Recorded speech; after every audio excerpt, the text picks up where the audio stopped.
my first job, professional job, 1947, at the Madison Avenue Y, and we had four horns, and with Charlie Taylor, who started the band, myself, Eddie Beard, and Oscar Holden, his sister Grace Holden, and my brother Wayman on drums. Now, Wayman was not born to be a drummer. He wanted to play drums, but he was not born to be a drummer because Wayman, in the history of jazz, nobody has ever stopped in the middle of a tune. And Wayman would chew gum when he played drums, and we playing Choo Choo Boogie with Louis Jordan, and all of a sudden, man, Choo Choo Boogie, pop, stops. Looking back, Wayman's like that. So what's wrong? So I'm tired. Please, man. Wayman's beautiful. I adore him, man. Bumps Blackwell was like a legend in Seattle. You couldn't get away from him. He ran a butcher shop on Madison Avenue under the Washington Educational Social Club. He had a chain of taxi cabs. He worked in a jewelry store. He had a job at Boeing, and he had a junior and a senior band. So we heard about the senior band. He was like he owned the turf, and so he saw Charlie Taylor's band and sort of drafted that into being Bumps Blackwell's junior band. And before we know it, we look up, we're opening for Cab Calloway because we could do everything, dance, sing, play together, comedy, anything at 13 years old.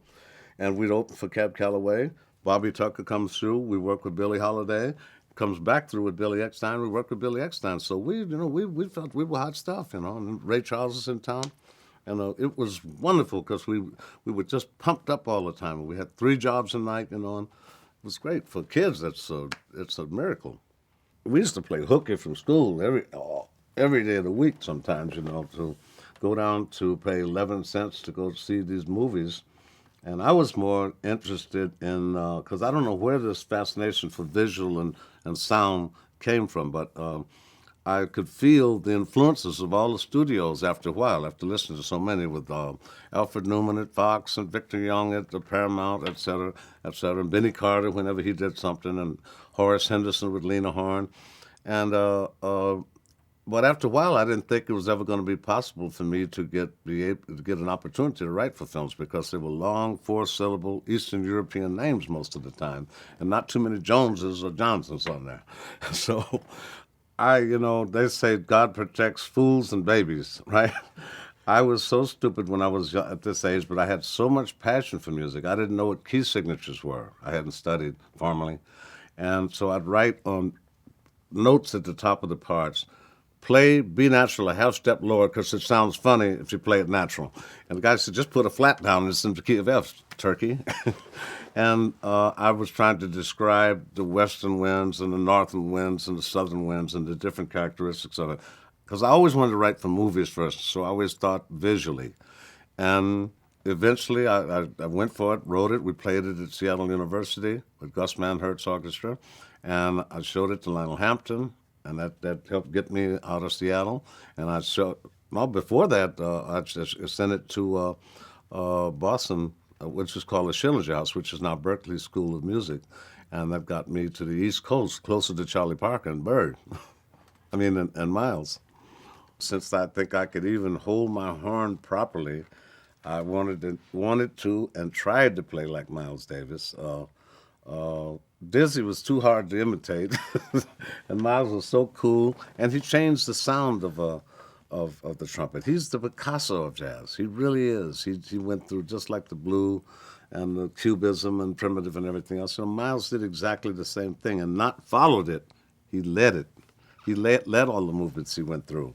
And I finally got to meet him in 1951. I was standing in the Downbeat Club in New York, scared to death and wide-eyed Seattle green turkey, and listening to Mingus. And behind me, I said, I heard some sucker on the Lionel Hampton record trying to sound like me. I said, oh, my God. And behind me was Miles. And he wanted to let me know that it was his way of saying hello in a way, And we were friends until he left, Just, it's incredible. Well, this was the first professional thing I ever had recorded, and I was so proud, and I was levitating. It's called Kingfish, and I wrote the arrangement, I wrote the tune, and I did probably one of my only solos on records, the first thing I recorded with Lionel Hampton. I didn't have much money, so somebody told me the way you copyright it is put it in an envelope and seal it and put not to be opened for copyright, so they stamp it on the back. They put the stamps on the back, and that will hold up in court. And so that, thank God, somebody again showed you the way, and showed you how to protect your music. And I was thrilled when we did this. This is 1951. Well, I had been on the road for years with Lionel Hampton. I'm coming out of Seattle, and I got a lot of surprises in the South, but with colored drinking fountains, and that's what they say, colored and white, and the dance halls were all segregated in New Orleans, Mississippi, Georgia, and everywhere. And we're in the '60s now, '64, and so when we first night we get there, Frank has this big huddle over near some slot machines. I remember Keely Smith and her brother Piggy were there, and I see a bunch of very rough-looking dudes standing around. He says, "Here's how it's going to work. Each one of you guys are going to be assigned to a different guy in the band, and if anybody even looks funny at them, break their legs." I mean, Frank used that word very loosely. And I had a Yugoslavian dude. It was, in his late '60s with a bald head. They could actually break a brick, probably with his hands. He taught me to speak Serbo-Croatian, and I didn't realize it was that rough up there then. And they'd just come out of a situation where, the biggest artists up there, whether it be Nat Cole or Lena or anybody else, they had to eat in the kitchen. They could not even go into the casino. Sammy Davis couldn't go into the casino when he first worked there. That's the way it was. And I remember once with the Four Tops were working with Sammy, and they weren't allowed to go in the pool. And somebody made a crack about, what are you talking about? It's going to be ring around the pool or something. But it was racist. There's no two ways about it. And it's that's the way it was. It's this is a ring that's it's the family ring of the Sinatra family. This is the ring that Frank Sinatra wore, almost everything he sang. And Tina gave us all rings with this family seal on it. The people that were really close to the family. It means a lot to me. Frank was amazing. We had a bonded in an amazing way. I never took it. Unfortunately, I never knew how real and deep it was until he was gone, because I didn't want to take the chance of being too vulnerable enough to get hurt if that was the way he acted with everybody. You know what I mean?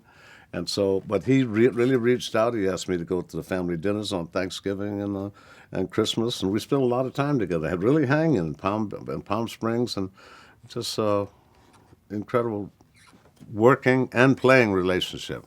And it's either one is 100% experience playing with him and working with him, but working and playing with him is awesome. And I'm glad I did both. I think what made Frank Sinatra so great is the same thing that made people like Ella Fitzgerald and Billy Eckstine, Sarah Vaughan, and Peggy Lee great. It's very difficult for the audience today to realize that the Bassies, the Artie Shaws, the Benny Goodmans, and Duke Ellingtons and Lunsfords and Tommy Darcy's were the Rolling Stones and the Beatles and Boyz II Men and the Temptations of that time. The instrumentalists were the stars, and the vocal groups were the relief. And Tommy Darcy's band, he'd play as long as he wanted to, and Ziggy Elman and Buddy Rich and whoever was in the band at that time, and then they'd modulate, and Frank Sinatra, Joe Stafford, and the Pied Pipers would walk down to the microphone after modulation and sing a song and sit back down. What made them great is they did not have the pressure on them to be amazing performer, amazing singer, and everything else because they had a wonderful spawning ground there to sit there every night and learn, listen to the best jazz musicians in the world and Basie or Duke's band, and watch Tommy Darcy breathe, and I'm getting sentimental over you. Frank swears, he learned how to breathe and hold notes like he does because they had the proper apprenticeship time and development and a spawning ground, a place to use as a spawning ground, which they don't have now. A kid at 15 years old walks into a studio and gets the #1 record. She's got a publicist, a agent, a manager, pygmy stretches, got everything all at one time, and $14 million worth of jobs too. And has to learn how to do everything that it takes somebody else 25 years to develop piece by piece. They have to get it all together. Imagine the pressure on Britney Spears. how many people are there fixing her hair and her makeup and the microphone and the stage and choreographers and everything else. They get her prepared after 1 or 2 hits to get out on that stage and hold that spotlight. It's not easy. The people from the era of Sinatra were singing the best music ever written in America. Please, let's get real. They sang the best songs ever written in this country in terms of American popular music. And I know that's subjective and a matter of opinion, but I mean, when you get down to just music, there's not too much to discuss what's really musical and creative lyrically and melodically.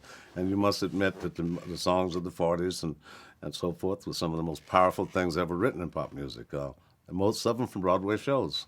And they had the best material, they had great arrangers and very musical bands because when looking back, all those bands were really dance bands. Basie, Duke, and Artie Shaw, Woody Herman, everything. They were dance bands first to shake your booty. Now, in the course of that, with imagination in a group of 18 or 19 musicians, there's a great arranger, there's a great leader, and there's great soloists in there, and a lot of innovation and art came through in spite of it just being a dance situation. And classical art came through that. And it was born, it was like Salk vaccine in a way. And it came out, and it's something that captured the entire planet very early. I have a friend in Sweden, Harry Nicolason, who was the owner and founder of Jazz Orchestra Journalen. It's the 80-year-old jazz magazine from Sweden.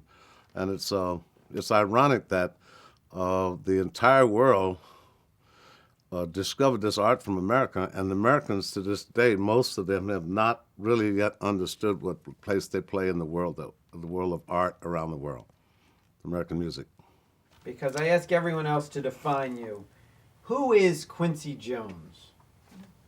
I don't know. I am whatever I am doing at that time. That's why I always like to explore and go to that new place and that new adventure to try to find out. Because I figure I don't ever want to finish, I think if you finish, that's when you give up, And I talked to a lot of conductors and so forth. That's why they live such a long time, is because they never get finished. And they live, 98 years old. Or creative people, for the most part, live a long time, or should, if they don't indulge too much. But I don't know. I think that once you develop a core skill, and I consider my core skill as arranging and orchestrating, composing. I mean, that's what I really put all my time into in the beginning, and I found a way to find a correlation between that and television production or movies or magazine, whatever else it is, you do. That's what I see a lot of correlation in structure and presentation in the book, it's after a while, it's the same thing. If you have all the trumpets play high for 10 minutes, it's going to sound like doo-doo, And it's the same way if you have, in a movie, if you have everybody slapping each other, for 5 reels, it's about architecture and pacing and anticlimax and not having anticlimaxes and establishing a locale, identifying enemies and allies. I mean, it's storage structure. They're talking about storage structure. All of those things, somehow they have a common denominator, I feel inside, And I also feel that I enjoy following my bliss and my vision. I trust my vision a lot, And I sometimes with a lot of negative, non-believing people around us saying that's not going to work, that can't happen. I don't even think that doesn't mean a thing to me, because that just makes me recharge and keep going. And I just love to dream. I love to execute it. I love to be there and try to make some difference in being on this planet, And I feel very, very like a very lucky person that I'm able to do all of that and still have the great friends and great children and that's all these little pieces of what make all this stuff worthwhile. I mean, it's like they say, this is what is evidence of you being in your skin. And most of the time I say, I don't want to waste my time sleeping. Because you're going to get a lot of sleep when you get out of here, And in Frank Sinatra's line, he said, "Live every day like it's your last, and one day you'll be right."